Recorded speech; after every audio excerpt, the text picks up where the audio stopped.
مختار کے گھر سے نکل کر حضرت امام مسلم حضرت ہانی کے گھر آ گئے۔ یہ ہانی صحابی رسول ہے، حضرت ہانی ان کے گھر آگے، بڑے نیک آدمی تھے یہ۔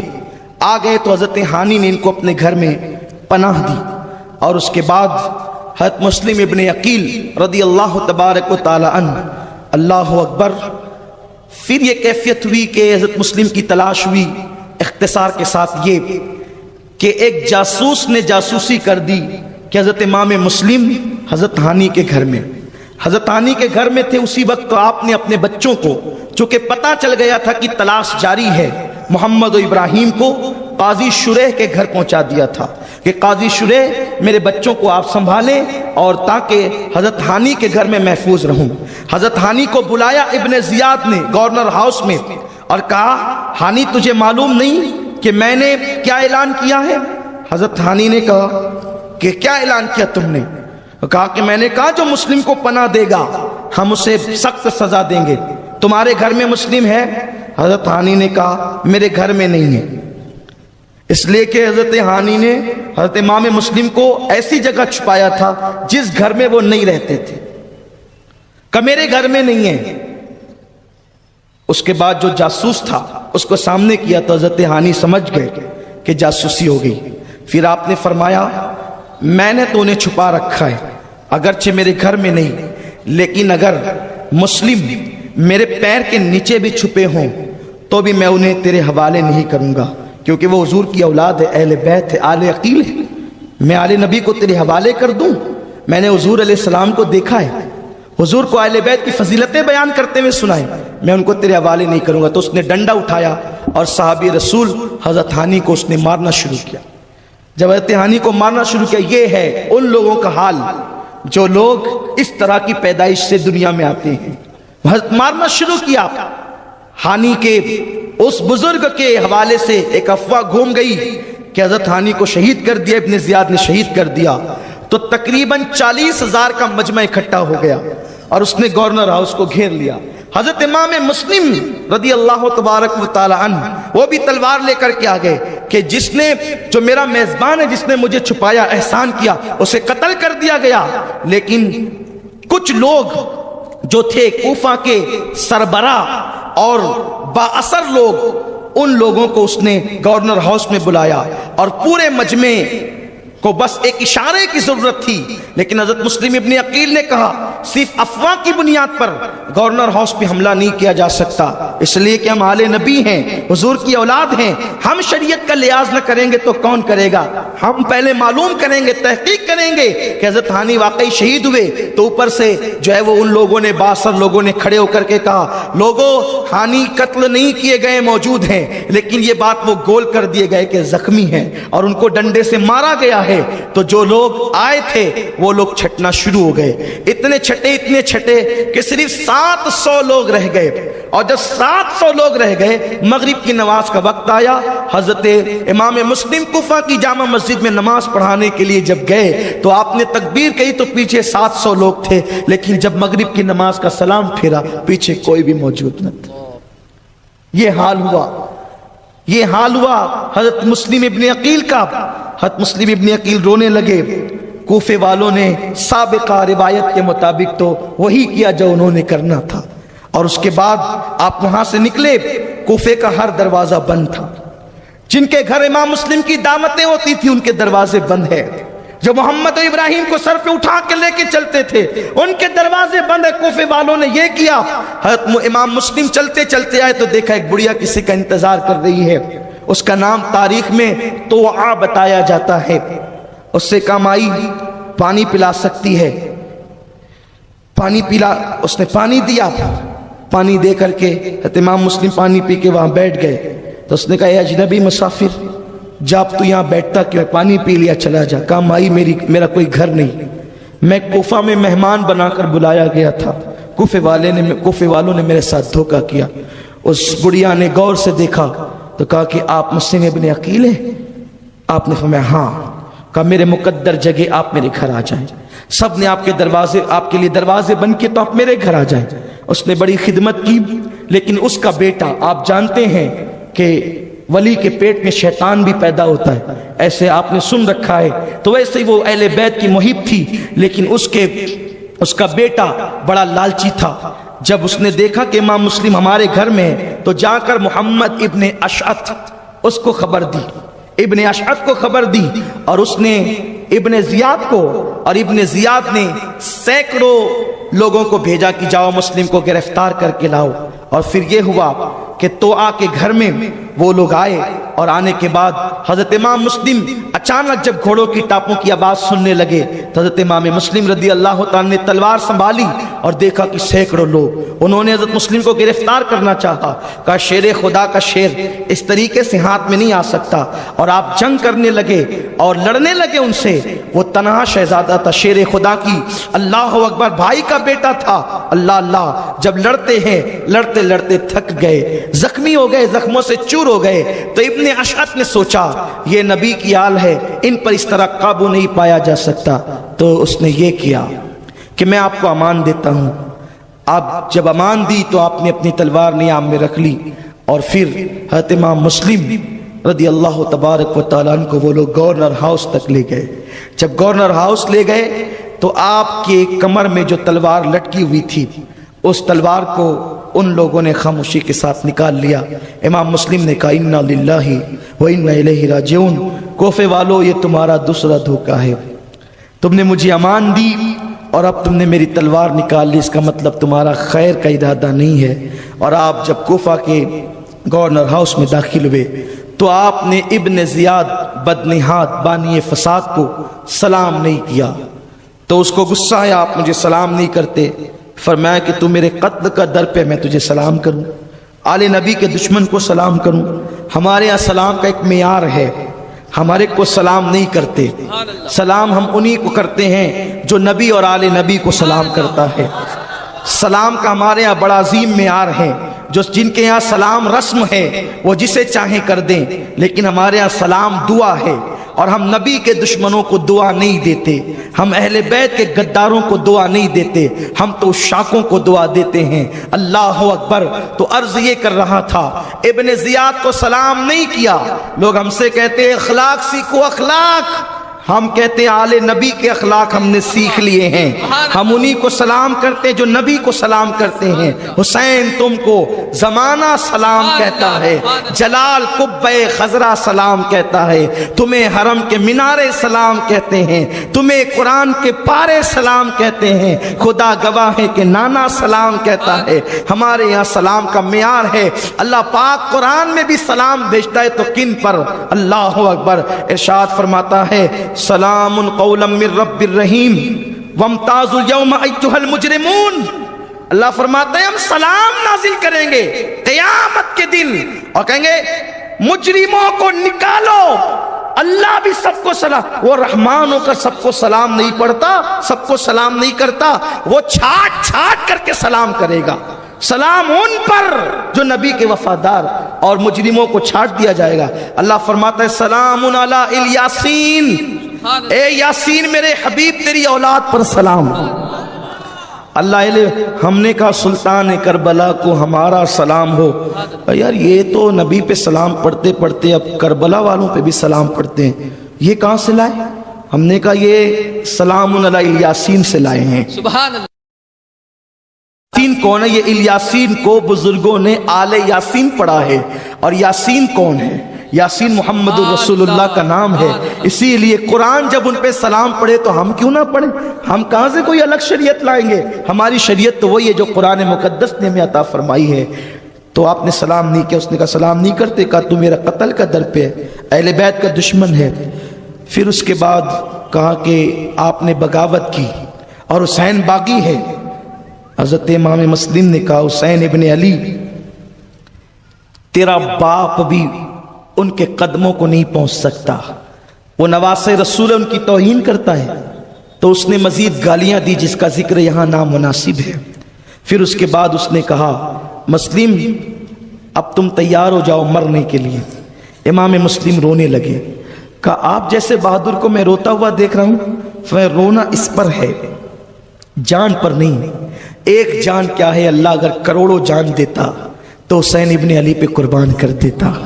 رونا اس پر ہے کہ میں خط لکھ چکا ہوں حسین کو، حسین میرا خط پڑھ کر اعتماد کریں گے کیونکہ وہ مجھ پہ بہت اعتماد کرتے ہیں اور اپنے اہل و عیال کے ساتھ وہ آئیں گے، اس لیے رونا اس پر ہے کہ کاش وہ نہ آتے۔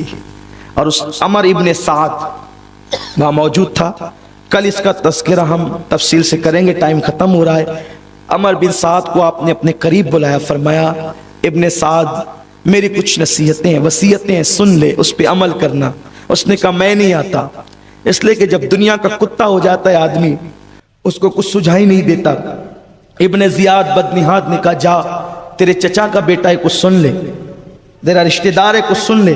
تو اس وقت وہ قریب آیا، آپ نے فرمایا 700 درہم کا میں مقروض ہوں کوفہ میں، تو میرا گھوڑا اور ساز و سامان بیچ کر کے وہ قرض ادا کر دینا، اور میرے بچوں کو مدینہ طیبہ تک پہنچانے کا انتظام کر دینا۔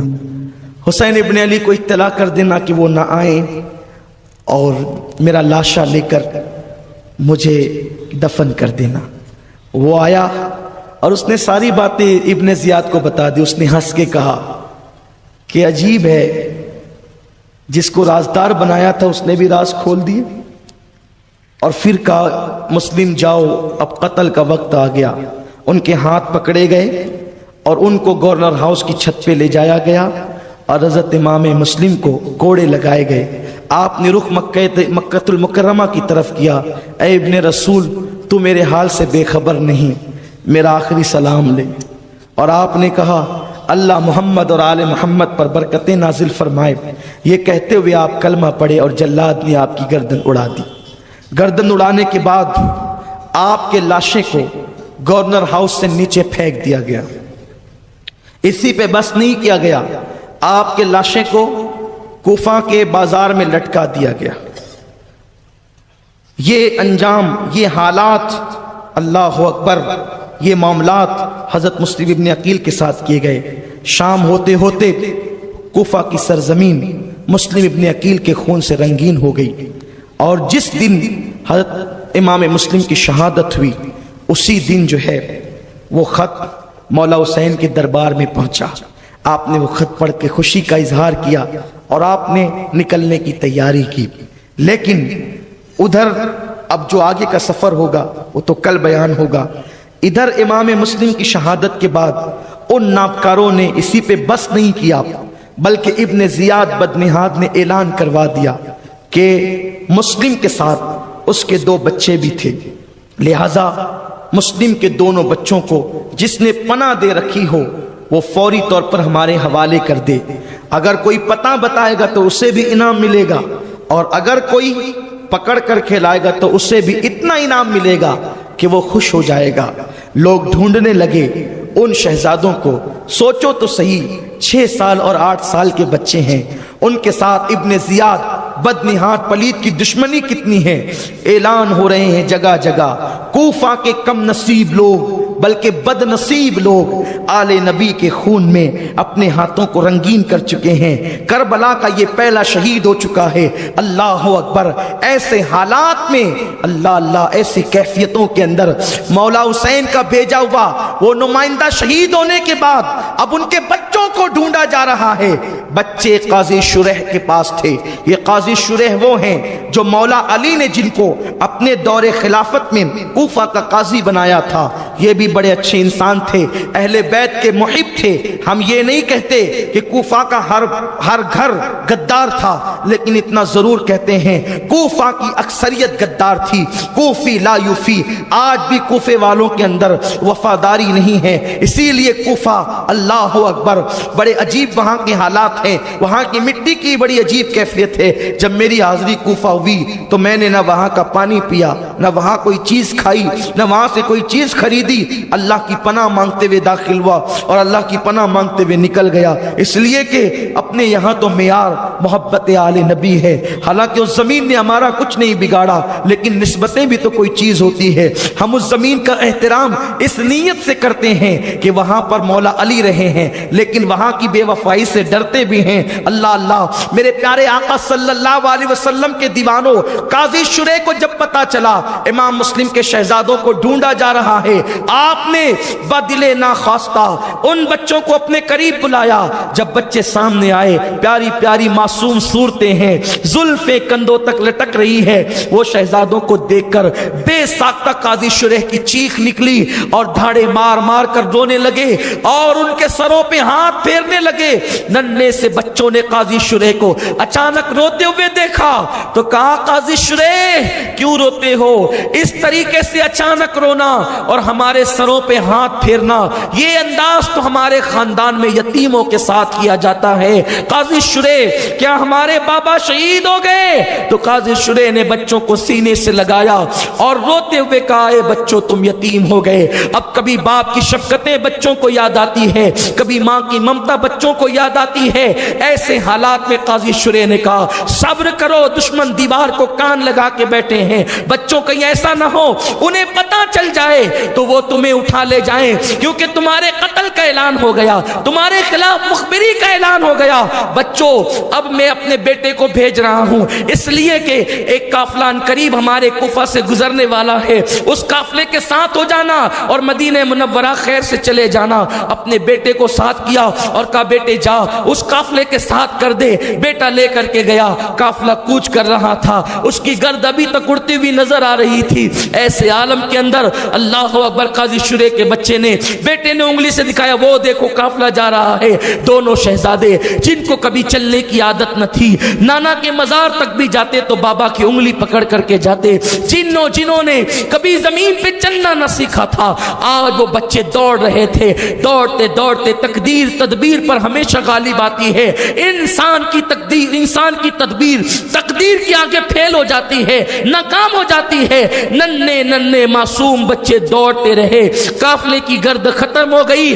ایسے عالم کے اندر اللہ اکبر، وہ بچے پوری رات دوڑتے رہے، کانٹا چبھتا تو سہم کر کے آپ پکارنے لگتے، پتا کھڑکنے کی آواز آتی، ایک دوسرے سے لپٹ جاتے۔ رات کی تاریکی ہے، داغ یتیمی ہیں، جنہوں نے اللہ اکبر پھولوں کی سیج پر زندگیاں گزاری تھی، آج ان کی راہوں میں کانٹے بچھے تھے۔ یتیمی کا داغ الگ تھا، ماں سے دوری الگ تھی، دارالامان مدینہ منورہ کی فرقت الگ تھی۔ ایسے میں دونوں بچے اللہ اکبر ایک جنگل میں کانٹوں سے پیر چھلنی ہو گئے تو بیٹھ گئے۔ ابن زیاد بدنہاد کے لوگ آئے اور ان بچوں کو دیکھا تو کہا، کون ہو تم؟ بچوں نے سوچا کہ یتیموں کا حال سن کر کے کسی کو بھی رحم آتا ہے، تو کہا، ہم مسلم ابن عقیل کے یتیم ہیں۔ انہوں نے جیسے ہی سنا، بچوں کے چہروں پہ تماچے لگانے شروع کیے اور خوب مارا بچوں کو، اور پھر ان کی زلفیں پکڑی اور ان کے ہاتھوں کی مشقیں کس دی، ان کے ہاتھوں کو رسیوں سے باندھ دیا۔